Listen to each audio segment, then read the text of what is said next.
بسم اللہ الرحمن الرحیم۔ السلام علیکم ورحمۃ اللہ وبرکاتہ۔ الحمدللہ رب العالمین والصلاة والسلام علی اشرف الانبیاء والمرسلین نبینا محمد وعلی آلہ واصحابہ اجمعین وبعد۔ شیخ بکر بن عبداللہ ابو زید رحمۃ اللہ علیہ نے اپنے کتاب التعالم واثرہ علی الفکر والکتاب، علمی و دعوتی خیانت اور فکر و تحریر پہ اس کے اثرات، اس عنوان سے جو کتاب ہم پڑھ رہے ہیں، اس کے اندر کتاب کے آخری حصے میں 6 مباحث پر اہم موضوعات بیان کیے گئے ہیں۔ ان میں سے ہم نے 2 مباحث مکمل کر لیے ہیں، یہ تیسرا مبحث ہے جسے ہم شروع کرنے جا رہے ہیں۔ مختصر سیشن یہ ہوگا اور انشاءاللہ تبارک و تعالیٰ پھر بقیہ باتیں اگلے حلقوں میں سیشنوں میں آپ کے سامنے کی جائیں گی۔ تیسرا جو مبحث ہے، شاذ اقوال، آرا اور ساقط رخصتیں اپنانے سے تنبیہ۔ شاذ اقوال، شاذ آرا اور ساقط رخصتیں اپنانے سے تنبیہ، اسے سمجھنے کی ضرورت ہے۔ معنی کیا ہے؟ شاذ کسے کہتے ہیں؟ شاذ کہتے ہیں جو اصل سے الگ تھلگ ہو، اصل سے کیا ہو؟ الگ تھلگ ہو، نادر جس کو ہم لوگ کہتے ہیں۔ اللہ کے نبی علیہ السلام نے شذوذ کا تذکرہ کیا ہے۔ شذوذ جماعت ہے، اس سے الگ تھلگ ہو جانے والا، ایک آدمی الگ ہو گیا، اس کو کیا کہیں گے؟ شاذ۔ اللہ کے نبی نے فرمایا تھا من شذ شذ فی النار، جو الگ ہوگا جماعت سے وہ جہنم میں الگ ہو جائے گا۔ وعید۔ تو شذوذ الگ تھلگ ہو جانا، شاذ اقوال و آرا، شاذ اقوال الگ تھلگ باتیں، الگ تھلگ رائیں، اور ساقط رخصتیں، ایک رخصت تو وہ ہے جو اللہ کے کلام میں ہے، اللہ کے نبی کے فرمان میں ہے۔ رخصت شریعت کے اندر رخصت ہے کہ نہیں رخصت ہے؟ ایک ہے رخصت اور ایک ہے عزیمت۔ عزیمت کہتے ہیں عزم اور ہمت کے ساتھ اصل پر ڈٹے رہنا۔ ایک آدمی کی جان چلی جائے، کلمہ کفر کہنے پر آمادہ نہ ہو، یہ ہے عزیمت۔ رخصت کیا ہے؟ آدمی اپنے دل میں ایمان کو، توحید کو مضبوط رکھے، زبان سے کلمہ کفر کہہ دے، اس کی رخصت ہے۔ الا من اکرہ وقلبہ مطمئن بالایمان، سوائے اس کے جسے مجبور کر دیا گیا ہو اور اس کا دل ایمان سے بالکل مطمئن ہو، ایمان پر اس کا دل جمع ہوا ہو، مطمئن ہو، تو کوئی حرج نہیں۔ کسی نے مجبور کیا کفریہ بات کہنے پر، کہہ دیا آدمی نے، لیکن دل سے نہیں کہا، دل ایمان پر جمع ہوا ہے، زبان سے کہہ دیا بس۔ وَلَكِن مَنْ شَرَحَ بِالْكُفْرِ صَدْرًا، ہاں جو آدمی دل کھول کر کے، سینہ کھول کر کے کفر کہہ دے، وہ اللہ کے ہاں اس کی بخشش نہیں ہے، اس کا کفر اللہ تعالیٰ کے ہاں قابل معافی نہیں ہے۔ تو رخصت کیا ہے؟ یعنی چھوٹ، جس کو ہم کہتے ہیں چھوٹ۔ ایسے ہی مثال کے طور پر سفر میں ہے، سفر میں ہے، رخصت ہے، نمازیں جمع کر کے پڑھیں، قصر کر کے پڑھیں۔ سفر میں ہے، روزہ توڑ دیں، بعد میں اس کی قضا کریں، مثال کے طور پر۔ یہ سب کیا ہے؟ رخصت ہے۔ آدمی اللہ کی طرف سے رخصت ہے، آدمی ہاتھ پیر اعضائے وضو کو دھوئے اور پیروں پر مسح کر لے، پیروں پر موزہ پہن لے اور موزوں پر مسح کر لے۔ اگر مقیم ہے تو 1 دن 1 رات، اور مسافر ہے تو 3 دن 3 رات موزوں پر مسح کرنا۔ ایسی بہت ساری مثالیں ہیں شریعت کے اندر، رخصت کہتے ہیں۔ تو اب جو رخصت، چھوٹ شریعت کے اندر موجود ہے، الحمدللہ اسے تو عمل کرنا ہے، لینا ہے۔ لیکن ساقط رخصتیں، ساقط مطلب گری ہوئی، ناقابل اعتبار، زبردستی اسلام کے اندر رخصت نکالنے کی کوشش کرنا، ایسا کر لو چلے گا، ایسا کر لو چلے گا، ایسا کر لو چلے گا، اس کی گنجائش ہے، اس کی گنجائش ہے۔ یہ ساقط رخصتیں، اس کو اپنانے سے تنبیہ ہے۔ تو نہ تو شاذ کسی کی بات لینا ہے، نہ کسی کی شاذ رائے لینا ہے، نہ کوئی ایسی رخصت لینا ہے جو ساقط ہو۔ ساقط مطلب گری ہوئی، ساقط گرنے والے کو کہتے ہیں۔ یہ ہے اسے تنبیہ۔ اب یہ بہت اہم موضوع ہے نا۔ اب علمی دعوے داری، علمی خیانت، دعوتی خیانت کے ضمن میں یہ مسئلہ بھی بہت اہم ہے کہ بہت سارے اقوال پائے جاتے ہیں جو شاذ ہیں، بہت ساری رائے پائی جاتی ہے جو شاذ ہے، بے دلیل قول ہے، بے دلیل رائے ہے۔ شاذ کیوں ہوتا ہے؟ وہ شاذ اس لیے ہے قول کیونکہ بے دلیل ہے، وہ رائے شاذ ہے، بے دلیل ہے، رخصت ساقط ہے، بے دلیل ہے، کوئی علم کی روشنی نہیں ہے، قرآن کی، سنت کی، سلف کی، نہ۔ بہرحال اس بارے میں کیا کہتے ہیں مصنف؟ کہتے ہیں اہل سنت و جماعت کے عقیدے میں یہ بات طے ہے کہ شاذ مسائل لینا اور اس پر عمل کرنا منع ہے۔ اہل سنت و جماعت کا عقیدہ، یہ مسلمہ عقیدہ ہے بھائی، کہ شاذ مسائل لینا اور شاذ پر عمل کرنا یہ کیا ہے؟ منع ہے۔ امام طحاوی رحمہ اللہ اس عقیدے کی وضاحت کرتے ہوئے فرماتے ہیں، امام طحاوی، عقیدہ طحاویہ پڑھتے ہیں نا ہم لوگ، عقیدہ طحاویہ یہ متن ہے، ٹیکسٹ ہے، اس کا لکھنے والے کون ہیں؟ امام طحاوی، امام ابو جعفر طحاوی۔ اس کی شرح لکھی ہے، شرح العقیدۃ الطحاویہ، عقیدہ طحاویہ کی شرح، وہ ابن ابو العز الحنفی رحمۃ اللہ علیہ کی لکھی ہوئی شرح ہے۔ کیا ہے عقیدہ اہل سنت والجماعت کا؟ دیکھیے، ہم شذوذ، اختلاف اور فرقہ بندی سے اجتناب کرتے ہیں۔ اہل سنت کا عقیدہ کیا ہے؟ ہم شذوذ سے، یعنی وہی شاذ سے اختلاف کرتے، شاذ سے اجتناب کرتے ہیں، اختلاف سے اجتناب، فرقہ بندی سے اجتناب کرتے ہیں۔ ایسی آگے کیا فرماتے ہیں امام طحاوی؟ اور جماعت کو حق اور درست سمجھتے ہیں اور فرقہ بندی کو کجی اور عذاب خیال کرتے ہیں۔ جماعت کو حق اور درست اور فرقہ بندی کو کجی اور عذاب خیال کرتے ہیں۔ تو یہ ہے اہل سنت کا عقیدہ۔ اس کی روشنی میں آگے کہتے ہیں شیخ بکر، کہتے ہیں بنا بری مطلب اس بنا پر، اس بنا پر، اس لیے یقیناً فاسد رخصتوں کو پھیلانا، فاسد رخصتوں کو پھیلانا، یعنی رخصت، اس کی گنجائش، اس کی گنجائش، حالانکہ کوئی دلیل نہیں، زبردستی شریعت میں رخصت نکالنے کی، ڈھیل نکالنے کی کوشش کی جا رہی ہے۔ یقیناً فاسد رخصتوں کو پھیلانا، شاذ آرا کو بھاری بھرکم بنانا، رائے شاذ ہے نا، بے دلیل ہے، اس کو کیا بنانا؟ بھاری بھرکم، بہت اہم چیز ہے، بہت اہم ثابت کرنا۔ اور ان دونوں کی پیداوار تلفیق کی تربیت کرنا۔ تلفیق، لفق یلفق، تلفیق کے معنی کیا ہوتے ہیں؟ دو الگ الگ چیزوں کو مکس کرنا، تو الگ الگ چیزوں کو مکس کرنا، اور دونوں الگ الگ چیزیں بھی کیا ہوں؟ وہ بھی قابل اعتبار نہ ہو۔ کہتے ہیں کہ تلفیق کی تربیت کرنا کیا معنی ہے؟ معنی سمجھا رہے، کہتے ہیں بئی معنی کہ مذاہب و مسالک کی رخصتوں اور شاذ مسائل کو اکٹھا کرنا، دونوں اکٹھا کر لو، شاذ بھی اور رخصت بھی، تلفیق ہو جائے گی۔ تلفیق کا مطلب دو الگ الگ چیزوں کو جمع کرنا، جوڑنا۔ تو اب دیکھیے دو بات کہی تھی نا، شاذ اقوال و آرا اور ساقط رخصتیں۔ یہاں تلفیق کیا ہے؟ مذاہب اور مسالک کی رخصتیں بھی اور شاذ مسائل بھی، تو شذوذ بھی آ گیا اور رخصت بھی آ گئی، ان دونوں کو اکٹھا کر لینا۔ کہتے ہیں صحیح سالم عقیدے کو پس پشت ڈال کر اس سے دستبردار ہو جانا ہے۔ بہت خطرناک مسئلہ ہے۔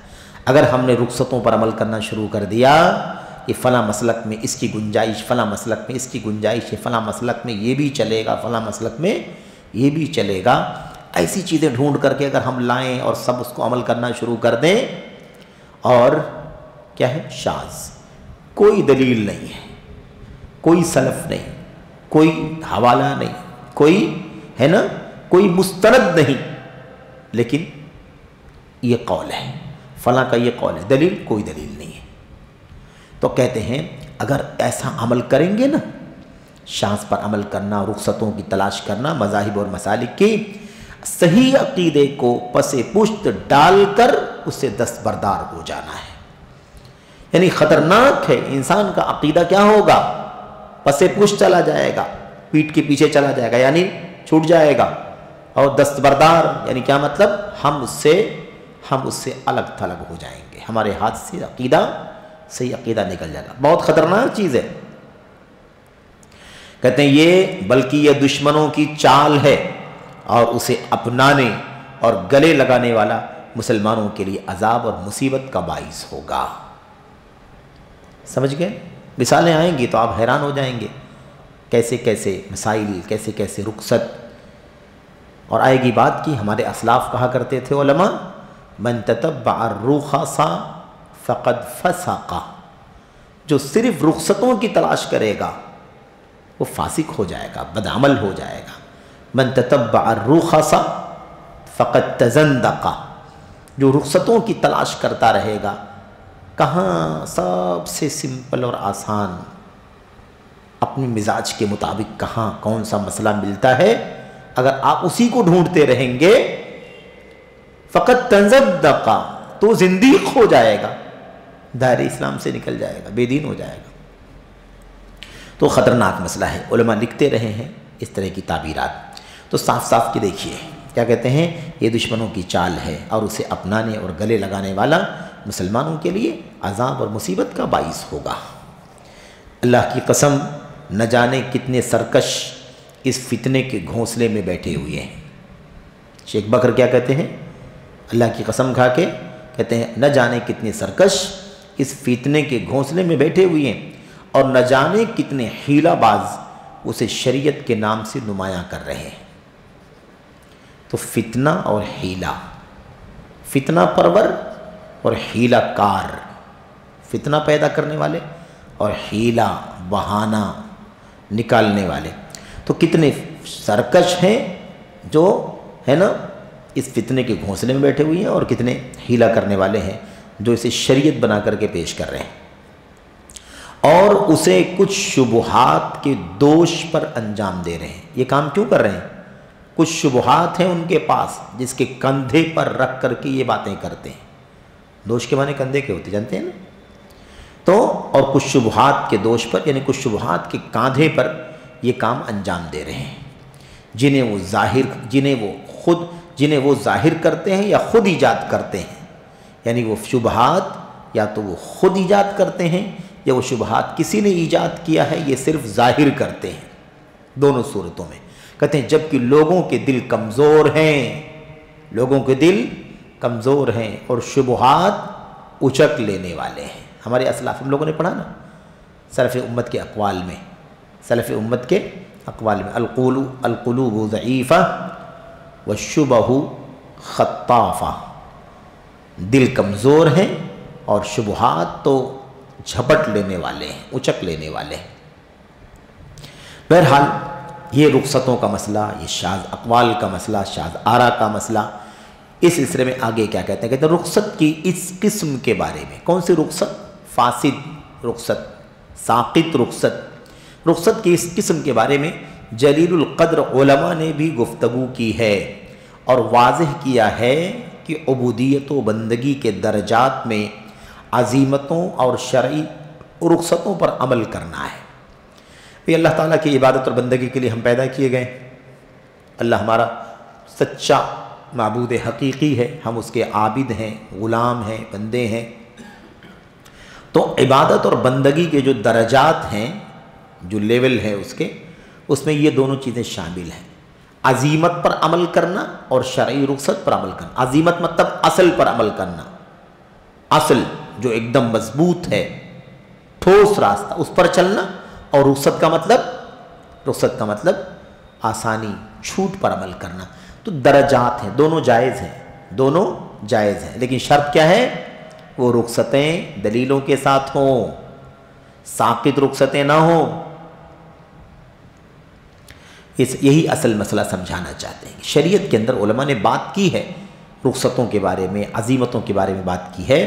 جیسا کہ ابھی مثال آئی، عزیمت یہ ہے کہ انسان آپ کو، کوئی آدمی آپ کو آپ کی جان لینے کے در پہ ہو جائے کہ تم کلمہ کفر کہو ورنہ ہم تمہیں قتل کر دیں گے۔ اب عزیمت تو یہ ہے، عزیمت اصل ہمت اور اصل مضبوطی کیا ہے؟ انسان اپنی جان گنوا دے لیکن زبان پر کلمہ کفر نہ لائے، یہ عزیمت ہے۔ یہ کیا ہے؟ عزیمت ہے۔ اور رخصت کیا ہے؟ دل کو ایمان پر مضبوط رکھتے ہوئے زبان سے کہہ دے، یہ رخصت ہے۔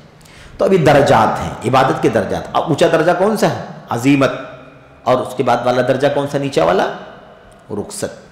تو کہتے ہیں عبادت اور بندگی کے درجات میں یہ دونوں چیزیں شامل ہیں۔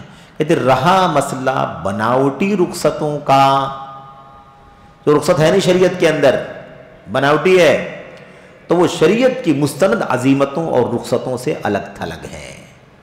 شریعت کی مستند عزیمتوں اور رخصتوں سے الگ تھلگ، یعنی شریعت کے اندر جو دلیل کے ساتھ رخصت ثابت ہے وہ یہ نہیں ہے، یہ اس سے الگ ہے۔ یہ شرعی رخصت عبودیت کے درجات میں سے ہے۔ ظاہر سی بات ہے کہ اللہ تعالیٰ نے عبادت کا حکم دیا ہے، ہم اس کے بندے ہیں، غلام ہیں، اور اللہ نے ہم کو رخصت دی ہے نا، ہم کو اللہ نے رخصت دی ہے۔ جو اللہ نے رخصت دی ہے تو یہ تو عبادت کے درجات میں سے ہیں۔ لیکن مذاہب کی رخصتوں، مذاہب مسالک، مذاہب سے مراد مسالک، یہ مسلک وہ مسلک، حنفی، شافعی، مالکی، حنبلی، یہ مسلک تو ہم جانتے ہیں، لیکن ہم اور جو ہے نا اور بھی مسالک ہیں، یہ تو فقہی مسالک ہیں، فکری مسالک بھی ہوتے ہیں۔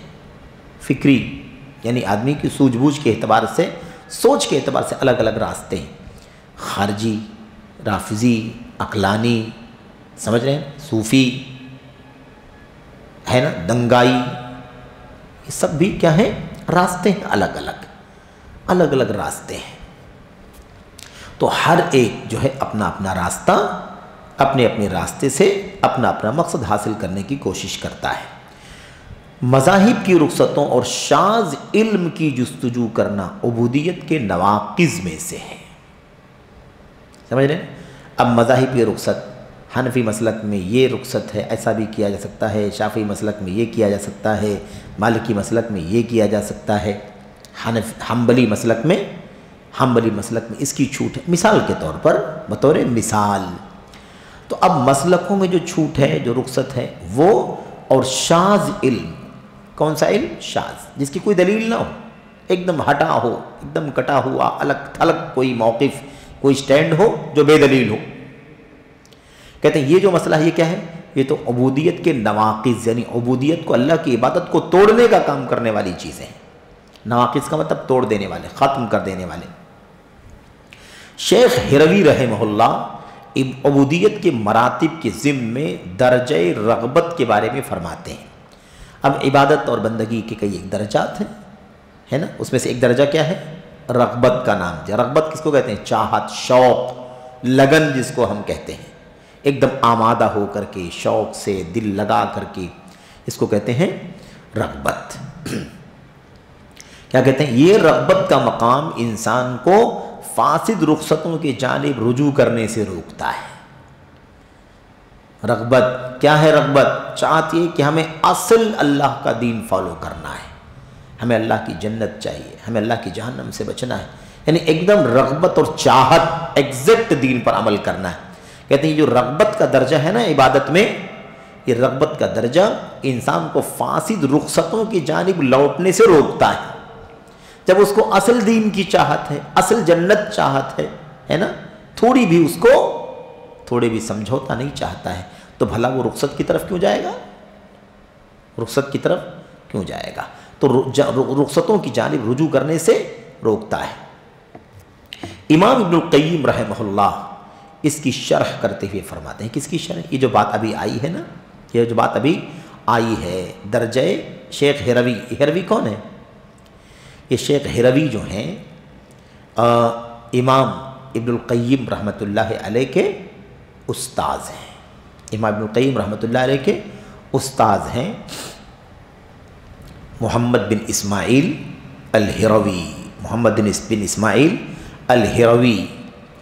یہی محمد بن اسماعیل الہروی ہیں بڑے امام ہیں، عالم ہیں، شیخ الاسلام کے لقب سے یہ بھی جانے جاتے ہیں.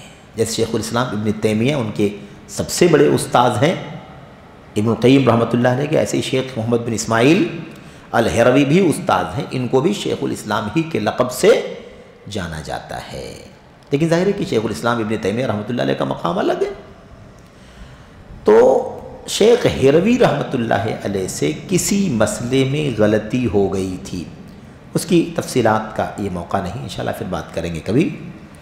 کسی مسئلے میں غلطی ہو گئی، کسی مسئلے میں غلطی ہو گئی. اسی موقع پر جب اس غلطی پر گفتگو کرنے کے لیے امام ابن القیم رحمۃ اللہ علیہ آئے اپنی کتاب مدارج السالکین میں، مدارج السالکین بین منازل ایاک نعبد و ایاک نستعین، مدارج السالکین بین منازل ایاک نعبد و ایاک نستعین، ایاک نعبد و ایاک نستعین کے درمیان جو درجات ہیں ان سیڑھیوں پر چلنے والے. خیر معروف کتاب ہے. اسی پر شیخ الاسلام محمد بن اسماعیل الہروی کے بارے میں حافظ ابن القیم رحمۃ اللہ علیہ نے کہا تھا شیخ الاسلام حبیب الینا، شیخ الاسلام حبیب الینا والحق احب الینا منہ. محمد بن اسماعیل الہروی جو شیخ الاسلام ہیں، میرے استاذ ہیں، وہ مجھے محبوب ہیں، وہ میرے پیارے ہیں. حبیب الینا، وہ ہمیں عزیز ہیں، ہم ان کا احترام کرتے ہیں. ولیکن الحق احب الینا منہ، لیکن حق جو ہے وہ ہمیں ان سے بھی زیادہ پیارا ہے. تو شخصیت پیاری ہے، لیکن یہاں اس مسئلے میں ان سے چوک ہوئی ہے. حق کچھ اور ہے تو حق ہمیں ان سے بھی زیادہ پیارا ہے. تو لاکھ ہمیں محبت ہے، احترام ہے محمد بن اسماعیل الہروی رحمۃ اللہ علیہ سے، لیکن حق سے زیادہ پیارا تو کوئی نہیں ہے. حق سے شخصیتیں پہچانی جاتی ہے، شخصیتوں سے حق نہیں پہچانا. یہ حق ہے، اس حق پر جو چلے گا وہ شخصیت حق پر چلنے والی شخصیت کہلائے گی. یہ پیمانہ ہے. یہ پیمانہ نہیں ہے کہ فلاں شخصیت یہ کام کر رہی ہے یہ حق ہے، یہ فلاں شخص کا کام ہے اس لیے یہ حق ہے، یہ پیمانہ نہیں ہے. تو کہتے الحق الحق الرجال یعرفون بالحق والحق لا یعرف بالرجال. حق لوگوں سے نہیں پہچانا جاتا ہے بلکہ لوگ حق سے پہچانے جاتے ہیں. بہرحال تو یہ اسی کی شرح کرتے ہوئے جو امام محمد بن اسماعیل الہروی نے عبودیت کے مراتب پر گفتگو کرتے ہوئے درجہ رغبت بیان کیا تھا، اور یہ کہا تھا کہ رغبت کا مقام انسان کو فاسد رخصتوں کی جانب رجوع کرنے سے روکتا ہے.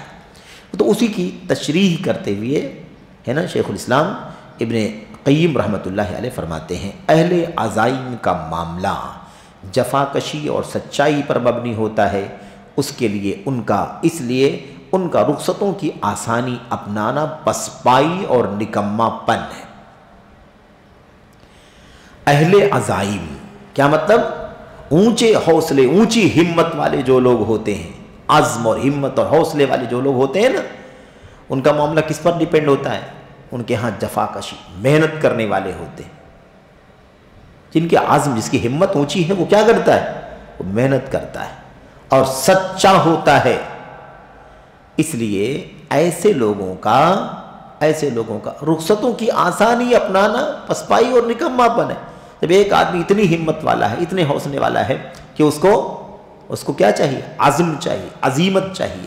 تو ایسا شخص اگر رخصت استعمال کرے گا، چھوٹ لے گا، تو چھوٹ اور رخصت کو استعمال کرنا وہ تو نکما پنی اور پسپائی مانی جائے گی اس کے یہاں. وہ تو نیچے نہیں آنا چاہتا، وہ تو عزم اور ہمت کی باتیں کرتا ہے. یہ ابن القیم رحمۃ اللہ علیہ نے اس کی شرح کرتے ہوئے فرمایا ہے. نیز فرماتے ہیں مزید آگے دوسری کتاب الاغاثہ، اس میں کیا فرماتے ہیں ابن القیم رحمۃ اللہ علیہ؟ کہتے ہیں پھر وہ اختلاف جس کی بنا پر رخصت حاصل کی جاتی ہے، اس کی بنا پر رخصت حاصل کی جاتی ہے. بھئی رخصت کبھی کبھی ملتی ہے، لگتا ہے کہ یہاں رخصت ہے، یہاں اس معاملے میں آسانی ہے، چھوٹ ہے، اس کے بارے میں کیا کہتے ہیں؟ پھر وہ اختلاف جس کی بنا پر رخصت حاصل کی جاتی ہے، کبھی ضعیف قول ہو سکتا ہے۔ وہ قول کیا ہے بھائی؟ ضعیف ہے، وہ قول ضعیف ہے۔ ایسی صورت میں اس ضعیف قول کے نتیجے میں جو کسی مجتہد کی غلطی کے سبب ہو سکتا ہے، اور اس فاسد گمان سے جو کسی جاہل کی غلطی سے ہو سکتا ہے، دونوں ہو سکتا ہے نا بھائی، یا تو قول ضعیف ہے، کمزور قول ہے جو کسی مجتہد کی غلطی کی بنیاد پر ہوا ہے، یا گمان فاسد ہے جو کسی جاہل کی غلطی کی وجہ سے ہو سکتا ہے۔ دین کی تبدیلی، شیطان کی پیروی اور رب العالمین کی نافرمانی جنم لیتی ہے۔ یہ کسی جاہل کی غلطی پر اگر چلیں گے تو، یا ایسے ہی کسی ضعیف قول پر چلیں گے تو، کسی ضعیف قول پر چلیں یا کسی جاہل کی غلطی پر چلیں، دونوں صورتوں میں نقصان کیا ہوگا؟ دین کی تبدیلی، دین ہی بگڑ جائے گا، شیطان کی پیروی ہوگی، ہے کہ نہیں، اور رب العالمین کی نافرمانی جنم لیتی ہے، یہ سب پیدا ہوتا ہے۔ کہتے ہیں اور جب جھوٹے گمانوں میں باطل اقوال شامل ہو جائیں، جھوٹا گمان ہے، خیال ہے، لیکن وہ خیال کی کوئی بنیاد نہیں ہے، جھوٹا ہے وہ خیال، کہتے ہیں اگر اس کے اندر باطل اقوال آ جائیں، یعنی اس میں باطل اقوال شامل ہو جائیں اور غالب نفسانی خواہشات ان کے مددگار ہو جائیں، نفسانی خواہشات، اور وہ بھی وہ نفسانی خواہشات غالب ہیں، پاورفل ہیں، انسان کی اپنی منمانی چاہت ایک دم حاوی ہے، اگر ان کے مددگار ہو جائیں تو پھر اس کے بعد دین کی تبدیلی مجموعی طور پر شریعتوں سے بالکلیہ خارج ہو جانے کے بارے میں نہ پوچھو۔ یعنی ایک تو بھائی دو مسئلے ہیں، جاہل کی غلطی ہے یا حدیث ضعیف ہے، اور اسی کے ساتھ ساتھ باطل اقوال بھی مل گئے، فلاں نے یہ کہا، فلاں نے یہ کہا، فلاں نے یہ کہا، فلاں نے یہ کہا، مل گئے، تو یہ سب تینوں چیزیں اکٹھا ہو جائیں گی تو کیا نتیجہ نکلے گا؟ مجموعی طور پر شریعتوں سے انسان بالکل خارج ہو جانے کا خطرہ ہے۔ یہ سارے مسئلے آتے ہیں، تو رخصتیں، ساقط رخصتیں اور شاذ اقوال و آراء، اس سے بچنے کی ضرورت ہے۔ تو چاہے جاہل کی غلطی ہو یا کسی ضعیف کی بنیاد پر کوئی بات آ گئی ہو، ضعیف روایت کی بنیاد پر، اور پھر اقوال کتابیں اگر آپ کھولیں اقوال پڑھیں تو حیران، عجیب بہت سارے اقوال آپ کو لوگ ملیں گے، تو بلا دلیل کسی قول کی کوئی حیثیت نہیں ہوتی ہے۔ اقوال ہو سکتے ہیں، تو اقوال کی کوئی قیمت نہیں ہوتی جب تک وہ اقوال کسی دلیل پر مبنی نہ ہو، کسی دلیل سے مستفاد پر، اس کی استنباط پر مبنی نہ ہو، تب تک ان باتوں کا کوئی اعتبار نہیں ہوتا۔ اس کے بعد امام ذہبی رحمۃ اللہ، یہ بات کس کی تھی؟ حافظ ابن القیم رحمۃ اللہ علیہ کی تھی۔ انہوں نے سمجھا دیا کہ یہ مسئلہ خطرناک ہے، حدیث کوئی ضعیف ہو یا مثال کے طور پر جاہل کی غلطی ہو، اور اس کے بعد اسی کے ساتھ میں تیسری چیز مل جائے، بہت سارے لوگوں کے اقوال جو باطل اقوال ہوں بے دلیل، تو ایسی صورت میں دین کے برباد ہونے کا کوئی بھروسہ نہیں ہے، نہ پوچھو، کچھ بھی ہو سکتا ہے۔ خیر، ایک شیخ کا کہنا ہے، حافظ ذہبی کیا کہتے ہیں؟ ایک شیخ کا کہنا ہے یقیناً امام اپنے پکے مقلد کے لیے ویسے ہی ہے جیسے نبی اپنی امت کے لیے ہیں، اس کی مخالفت کرنا حلال نہیں۔ دیکھا؟ اب اگر ایسا عقیدہ بنا لیا جائے تو کیا حال ہوگا امت کا؟ امت کا کیا حال ہوگا؟ پھر چلتے رہو، چلتے رہو، نبی بنا دیا گیا بھائی۔ اب لوگ حیرت اس پر ہوتی ہے، یہاں دیکھیے، امام اپنے پکے مقلد کے لیے ویسے ہی ہے،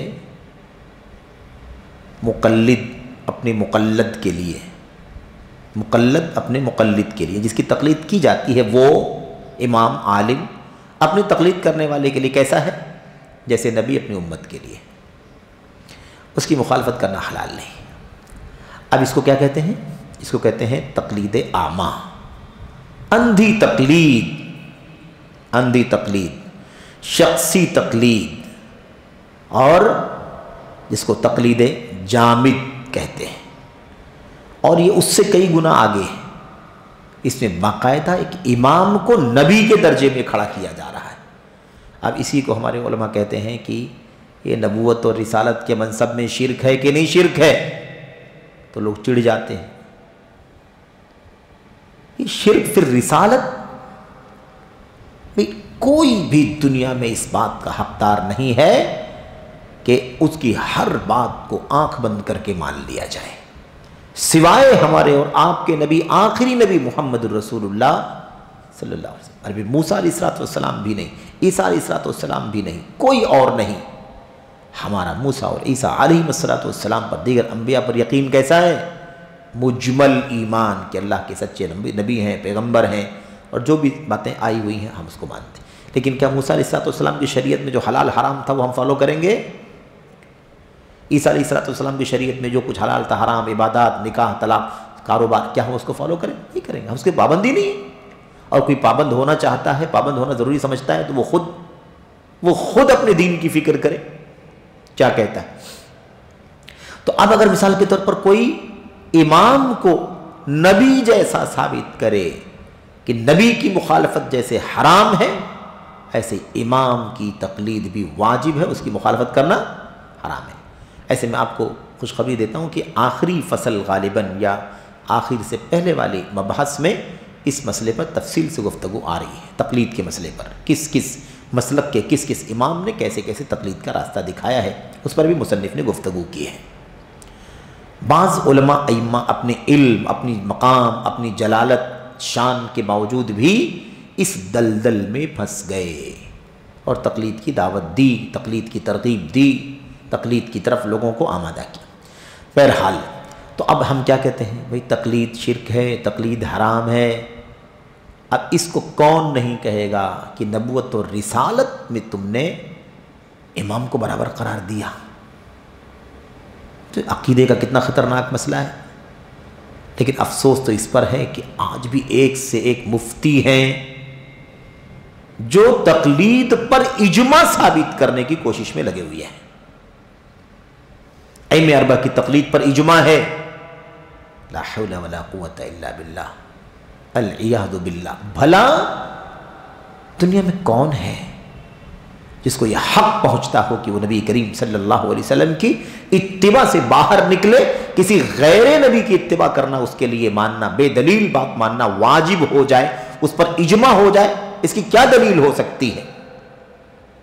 سراسر عصبیت، ہٹ دھرمی، رجحان، میلان، تقلیدی جراثیم اور جمود کی گندگی کھلی کھلی دکھائی دیتی ہے اس بات میں کہ کوئی یہ جرات کرے کہ ائمہ اربعہ میں سے کسی ایک کی تقلید کرنا واجب ہے۔ تقلید ہی کا کوئی عطا پتہ نہیں ہے، تقلید جہالت ہے، مقلد جاہل ہے۔ حافظ ابن القیم رحمۃ اللہ علیہ نے اعلام الموقعین ہی میں لکھا ہے، مقلد جاہل ہے اور تقلید جہالت ہے۔ اس پر ڈٹے رہنے کے لیے اجماع ثابت کرتے ہو کہ اجماع ہے؟ جاہل کے پیچھے چلنا، بے دلیل جہالت، تقلید جو جہالت ہے، جہالت پر اجماع ثابت کرتے ہو کہ تقلید پر اجماع ہے؟ کیسے ہو سکتا ہے؟ اصل میں مسئلہ کیا ہے؟ یہاں دیکھیے، شیخ امام ذہبی رحمۃ اللہ علیہ کی بات ہم پڑھ کر کے بات ختم کرتے ہیں، پھر انشاءاللہ مزید باتیں آگے ہوں گی۔ میں کہتا ہوں، یہ قول آپ نے پڑھ لیا نا، امام ذہبی رحمۃ اللہ نے اعلام الموقعین سیر اعلام النبلاء میں لکھا، سیر اعلام النبلاء میں لکھا ہوا ہے۔ بہرحال میں کہتا ہوں، یہ کون ہے؟ حافظ ذہبی۔ ان کا یہ کہنا کہ اس کی مخالفت کرنا حلال نہیں، محض دعویٰ اور علم و معرفت سے عاری اجتہاد ہے۔ ایک دعویٰ ہے، علم اور معرفت سے خالی ہے، کوئی علم نہیں، بے علم بات ہے، جہالت کی بات ہے کہ کوئی کہے کہ امام کی تقلید کرنا واجب ہے، اس کی مخالفت کرنا حلال نہیں ہے، جیسے نبی کی مخالفت کرنا حلال نہیں ہے۔ تو نبی ہی قرار دیتے صاف صاف کہ مقلد جس کی تقلید کرتا ہے وہ امام نہیں بلکہ وہ نبی ہے۔ صاف لفظوں میں تو نہیں کہا، لیکن خلاصہ اس بات کا وہی ہے، نبی کو، امام کو نبی کے درجے میں کھڑا کر دینا، اماموں کو جو چاہیں نبی کر دکھائیں،